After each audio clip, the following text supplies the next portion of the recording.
We are back. It's the link up. Yes. Season 2. Y'all ready? Season 2. I am. Are y'all ready? I am. I'm ready. No. Are y'all ready? Yeah, ready. We're back in season 2, the podcast created for the melanated millennials maneuvering our way through life. We still maneuvering, still melanated. Yes. And we're here. Yes. And We've been I on a miss break. doing this. I know. Y'all, I feel like it's been a year.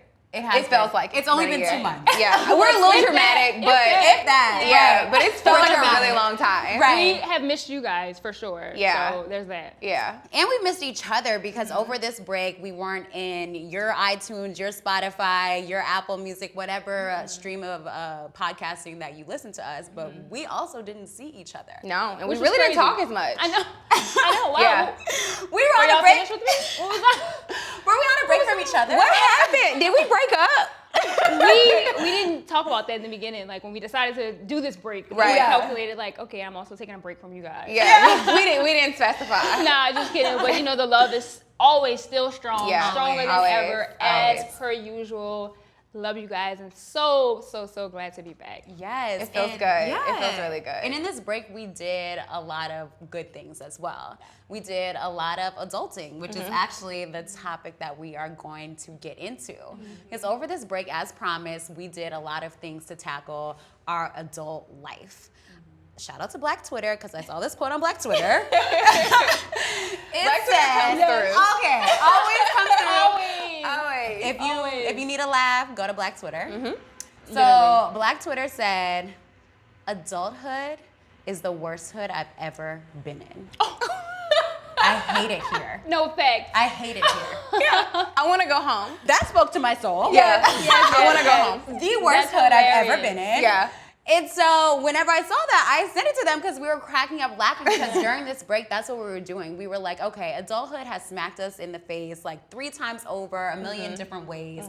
And during this break, we are going to get on top of it. We're going to do things that we haven't done before. We're going to do leaps of faith. We're going to try to just bring it on in. Yeah. Yeah. And really take it, I don't know, make this hood nicer. Yeah, take it to the next I know. level. Take it to the next Time level. to take it to the next Make level. this hood the best hood. The best because hood. this is where we are. And that's Yeah, what it's we are. about, like making where you are in life, whatever season you're in, whatever you're going through, whatever your circumstances are, make the best out of it. Yeah. Right. Don't wait until next, you know? Right. Make the best out of it now. Because we are stuck here. Yeah. We're here. There's no going back. No going back. Like, there's We no got reverse. dropped off. No cell phone. No Right. keys. We stuck. No going Here back. y'all go. Right, exactly. So let's talk about it. Yeah, for sure. So during the break, you know, what kind of triggered the break for me was I really felt like we were in this season of like shift and transformation, especially for those who are tapped in. Like there was something and is something shifting completely. And so I felt that tug, and I felt like because of that, because of what I believe that God is going to do next, I had to step away, not just from other extracurricular activities, but I took a break from social media. And one of the biggest things that I did, guys, was I took a leap of faith and I resigned. And Tell the people about it. Finally. I mean, A long time coming. it's been a long time coming, Yes. but you know, it was definitely a process. I was in a great situation. I was making great money. I was exercising my skill set as a lawyer, learning all of those great things, but I kept feeling a tug on my spirit. Yeah. It's been there for months, and I knew God was calling me to do more, and more in a sense of purpose, Yeah. more in a sense of passion and fulfillment, you know, more in that area. And so I've been so blessed that God has allowed me to exercise my passion on the weekends. You know, I have a mentorship program. I also go to Angola monthly to minister to inmates there, and I love doing both of those things. But really, my day-to-day work was not really reflecting my core. Okay. Yeah. And so from that, I really initiated a fast, and I really was like, you know what, I need to seek God. And so Yeah. God ended up releasing me. I felt there was something that happened, and it was like, okay. And that's when you know it's God, Yeah. right? Yeah. Let God's When peace you know. guide you. Yeah. And that's what I Yeah. did when God, because I had been flirting with the idea, Yeah. but there was no peace there yet. Yeah. And so it was still my assignment at the time. Yeah. But when God gave me the peace, it was like, okay, let me do it. And that's the thing about obedience. Like when God says go, you have to go. Right. Like you have to go because Right. you can't risk being outside of God's will, you know. Right. And I understood what he was doing in this season, and so I had to restructure some things. Yeah. So in my time, you know, I have been taking I did take a break from social media, which has been blissful. If you know me, like I have this inner war with social media. Like I hate it, but then I love it, you know, and it's just like, Yes. so I took a break from social media, which has been great. I tried meditation and I implemented it into my daily practice. So shout out to my sis Lauren, you know, she is the meditation ambassador, but it has been a blessing to me. I also tried yoga. Okay. And so that's been pretty cool. I did some traveling and really got away with my boyfriend to just get still with God and before God to really hear from him, and that kind of reset everything. And then as soon as I let go of that, like God started bringing other opportunities into my life. And so that was another indication that it was God, because it's a better opportunity in the sense of like it fulfills my passion that I've had for a very long time since I was a child. It's more money. I was walking away from money, but now this is more money, you know, and it's like the things that you tried to hold on to, the security, the salary, all those things. God said, just trust me. And so I did. And so I'm flirting with that. And so I'm so happy, guys. I'm like so free in what God is doing. I feel it. Yeah. I feel that. Yeah, so I'm happy. I'm happy to be back. It's up. Yes, it is. Up. Definitely. Yes. I think for me, I was actually talking on the phone with Jazz, and it was where Jasmine was work-wise, I was spiritually. I just was extremely uneasy, and it wasn't that I was unhappy, but I just didn't feel full, if that made sense. And so I started reading 2 books. One is a book by Debbie Ford called The 21-Day Consciousness Cleanse, which is supposed to help you to your soul's deepest purpose. I heard about that. Yeah, and then the other book was by Iyanla Vanzant on forgiveness. And so I learned a lot about myself as I was reading through those books, because both of those books are daily books that you read. And something that I tacked on to that was I started journaling. Nice. I did not realize how many fears that I held on to. I think my fear of my fears was that if I said them, they would manifest. And so what I would do is I just wouldn't talk about them. I would just internalize them. And so something that God brought to me was, get a journal, write down that my fear is this, but I know it won't happen because God won't allow it, and also because God has placed this in my life. And so I was able to get that fear out, but then I was also able to block it so I knew that it wouldn't happen. And so I felt so light after that, because as I was writing, I just started off doing it and I just didn't stop. Like I just started filling up pages of things that I was so scared of. And during the process too, I felt like I was being challenged in a way to just have faith and not be scared of anything. I had, like I said, with the fears, a lot of things that I didn't want to happen or I was scared would happen, God allowed to happen and was like you said, be still. And would completely move that obstacle out of my way. And like we were talking about in the Uber, how you said like God will turn like your mountains into roads. And that's exactly what happened in my life. And it was like I needed to learn like all this stuff that you're creating in your head is not real. When you have God, there is nothing that no one can do to stop you, hurt you, anybody coming for you. What God has done. And so that's exactly what happened. And I feel so free, so released. And like not walking in fear anymore. And so it was good. And I got off social media. Because social media it can bear some negative spirit. Absolutely. And it's not even like, just being like, oh, I wish I was doing this instead of this. It was like just sometimes when you're already going through other things, it can really weigh on you. And so that also was lifted off of me, and that was great. And I bought a house. So Casual flex. And I bought a house. I adulted and bought a house for me and my dog. Congratulations, bitch. Thank you. But what that was like a whole nother aspect of like adulting, because there were things that I didn't even think of. Like I was talking to my dad, he was like, did you call different lenders to see interest rates? And I'm like, why do I need to call multiple? I just need one lender. Right. And he was like, because you have to compare interest rates. Like they will meet you at the lowest interest rate. Right. And then I also learned about different programs. They have young professional programs, some lenders, but then sometimes those may not be your best bet because you may not get the best interest rate. It's all about the amount of money that you may or may not have to put down. Yeah. So that was a whole learning experience. So that was good though. It was fun. And that's amazing. Now I'm and we are waiting for the housewarming. Yes. So I'm hoping soon. The next step after buying the house is buying furniture. Yeah. And what they do not tell you is how expensive furniture can be. Girl. That's why you take one room at a time. Right. That's what I'm doing. Room to room to Absolutely. room, and you'll be good. Right. So right now, all I have is my couch for me and my dog, which is good. That's good. It's good. And I have bar stools to eat at the counter. Okay. But you know, I'm working on the kitchen table. Right. You know, small things. You know, you got the essentials. You have a place to sit. Exactly. And sleep. Exactly. So I'm good. You're good. So it was a really good break. Yeah. It was really good. Yeah. So for me, now I just want to speak a little bit on faith as well, like everybody else. So I feel like during the break, I was really kind of like having a conversation, me to myself, like, why do I feel just so empty and just like not fulfilled? Right. And so then I just started thinking, it's because you haven't been going to church. Like somehow, some way, you have let like the just crazy hustle and bustle in your life like deter you from going to church. But it doesn't make any sense because you can make brunch on Sunday. Facts. You can make it to the winery on Sunday. You can make it to the party, but for some reason, like church was on like the back end for me. So I was like, you know what? Let me just like go and like try to like keep back up with this tradition that I've had since I was a kid. Yeah. So I go, and I kid you not, the very first sermon that I heard was, you feel like you're not fulfilled? Well, it's because you haven't been practicing your faith and you haven't been here. Wow, that was definitely a sign. The very first thing that I heard.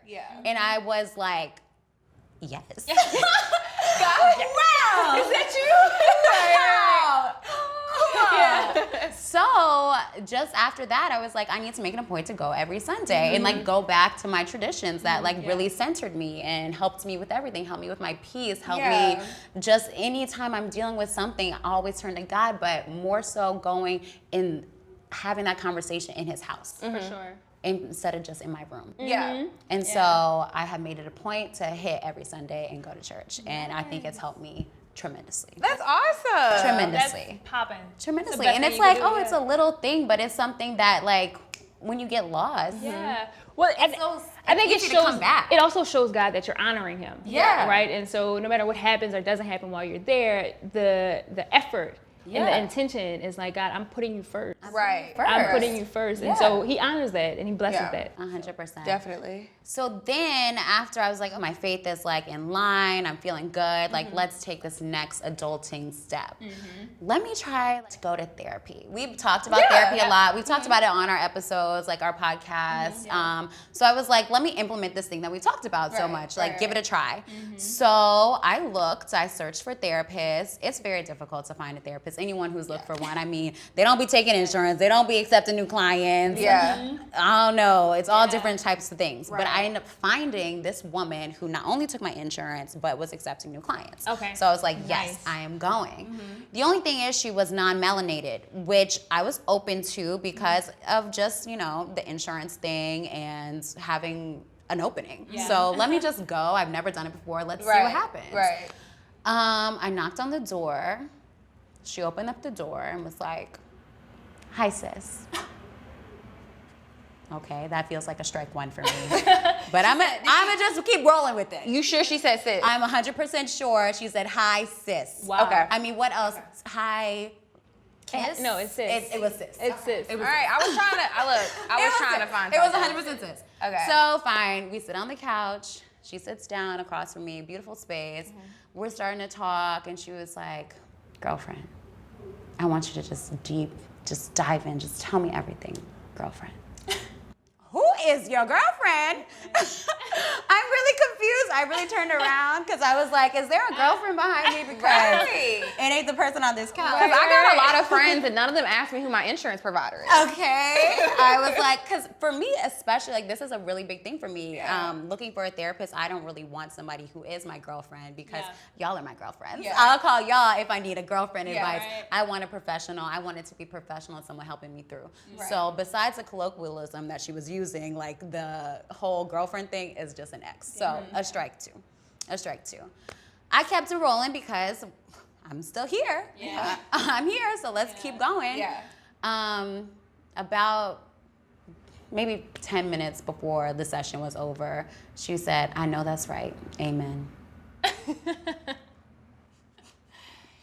What? Okay, at this point, I was like, okay, you're trying to you're obviously trying to connect with me, but this is uncomfortable. And so then I just had to say, like, I don't know if this is like something that you do, but I feel like you're trying to connect with me and like use, terminology and mannerisms to connect with me because I'm Black and you're not. And it's making me feel uncomfortable in a space that I was trying to feel comfortable in. Right. And she was, oh, no, I didn't mean that. Switched it up. What? No. But I was like, you called me sis, you called me girlfriend, you said, okay, yes, amen, hallelujah, like, put your hands up in the air. It was weird. It was weird. And that might work for some people, but that doesn't work for me. Yeah. So, needless to say, I won't be going back. Okay. But I'm still open to therapy with other people. So finding another therapist. Therapist. That's fair. And they can be non-melanated. I just don't want anybody who's trying to connect with me on a cultural basis because that's not what I'm here for. Yeah. Right. And that's fair. That is fair. At all. So That's fair. we'll see. Yeah. So in the meantime, to find peace, I've been baking. I'm in a book club. Betty Crocker. I'm a Betty Crocker now, okay? I'm gonna make y'all something for the next time we get together. Okay. Don't worry. Okay. I'm also in a book club now, and we're reading books. And I haven't read a book since Harry Potter, so this is new. This is exciting. I feel intelligent. Like My girl is the reading. law school books that didn't count. No, that didn't count. That was like that was torture. reading like okay, but this is Yeah. like really reading to enjoy. Yeah. And it is amazing. So I found peace in other things. The therapy thing will work out. It will. Yeah, no, for sure. And I'm happy you brought up therapy because I also gave therapy a try as well. Yes. So a little bit about my process. Like you stated, the hardest part for me about this whole process was actually finding a therapist that I felt like I liked, but more importantly for me, finding a therapist in New Orleans that I did not know. And that was super challenging. Or someone that I felt like, they didn't know me either, or knew people close to me, or know people close to me rather. And so that was literally the bulk of my process, just going through these names, checking even like education credentials, like okay, we went to elementary school together during this time, like you probably know this person. So once I got beyond that and I prayed about it and I felt like God led me to this particular therapist. And so as I was preparing to go, I was just like, I would get a little apprehensive and I was just like, why am I doing this? Outside of the fact that, I wanted to do it for our listeners as an experimental opportunity, but I'm like, am I just about to go and talk to this person and then she's gonna just tell me her opinion? Like I can do that with anybody, like you were saying, like I do that with my friends, my mom or whatever. And so I didn't really understand how significant it would be for me because I didn't think I quote unquote needed therapy per se, right? And so I was just like, let me just go do this what we're doing for the podcast. And I can't lie, I was pleasantly surprised by the way that I felt once I left therapy. And so I've only been to one session, and during that session, it was solely like an intake session. So I was just telling her all about myself and my life, and she asked me all these questions around just holistically who I was and about different aspects of my life. And she didn't really offer any counseling or guidance at that point. But even that, when I walked out, I felt so much lighter. And I guess it was things that I had concealed that, not purposely, or not that I don't feel comfortable saying it out loud, but just being prompted in certain ways opened up different spaces within me that had not really been tapped into. Right. You know what I'm saying? And so I felt super light, and I'm super excited for this journey. Can't lie. So, we're taking you guys along with us on this journey. And so can't wait to continue to update you guys on what that therapy process looks like. Me too, because I'm not giving up. And for me, I kind of struggled with the same thing that you struggle with, Jazz. Like Shreveport has such it's a small community and everybody knows everybody. And I'm not saying that a therapist would in any way break confidentiality, but I just know for me to be able to open up and get the help that I may need, I would have to be comfortable. I've been burned before by people close to me. And I know I would not be able to open up to someone that I felt could know me or I could know them. And so another avenue that I was able to research was about life coaching. Okay. Yeah. And with that, it's on the go, kind of more mobile. You know, a lot of people have never even met their life coach because it's all via telephone, which works for my schedule as well. Yeah, we're busy. Right. Yeah. And so, but even with that, it's kind of difficult because I know the type of person that I would feel comfortable with. I know that I want a woman of color, and I know that I want her to be older. I'm not saying the young people do not give good advice, but I'm saying don't want friends. But I don't want friends. I with you, girl. I don't want friends. I want to be able to learn from someone that is older than me, and I feel like may have already experienced the things that I'm currently going through. And so I have found a few. I just need to go on with the next step of sending them the email and like setting it up. The only thing is with like life coaches, I don't think they accept insurance. So it's like I need to also be able to come up with that money. Yeah, budget it. Budget. But we budget for everything else. We budget for the mimosas. We budget for the everything. Yeah. Like we can budget for that. We can budget for the life coach. And another big part of adulting that we have all done and we've all discussed is our savings. We are promoting them. We're lifting them up. Yes. We're lifting our savings up in prayer. We're being serious about savings. Yes. We're taking away our mobile savings account. We're moving it to a different non-mobile account. Where we cannot access it. Don't access it. No transfers. No. We are tired looking at our account saying who bought the Fenty, who bought the mimosas, who bought that salmon. How did dinner cost that much? That is you, that was she, that was you. So no, we've X'd that out. Yeah. For sure. We've gotten more financially responsible. Yes. And we're being serious. Yeah, So for we got sure. mental health down. We're new jobs, faith-based, like savings account. I consolidated my loans, my student loans. Okay. Thankfully, I only had them from law school, but that was like super big for me because that boosted my credit through the roof. Like, it just, obviously I'm saving money every month through this like loan program that I'm doing. It's like a loan forgiveness, so it's not really consolidation, but man, I'm so thankful I did that. So that's another aspect of saving. Yeah, and adulting. Things that aren't fun to think about, but we just have to do. We have to do it. So, But we're gonna continue to adult. for sure, and making adulthood the best hood. Ever. Because listen, we're here and ain't no turning back. No, so ain't no turning this back. will be the best. We're hood. stuck. Yep. So all season 2, we're gonna be adulting. We're coming at you guys with more Shine Sis moments, more BBWA moments. We're gonna have great guests on the show for you guys. I'm so excited. Like I'm really, really excited about this. It's a new season. It's a new us. Yeah, for sure. We're in great places, and we can't wait to take you guys along on this journey with us. Yes. It's Come along up, for the y'all. ride. It's up. Stay with us. Stay with us. Ooh, y'all, it's Until time to next go. Because we're hungry. Let's go. Stay hungry. We have to end every podcast with, I'm hungry. Yes. Bye. Bye.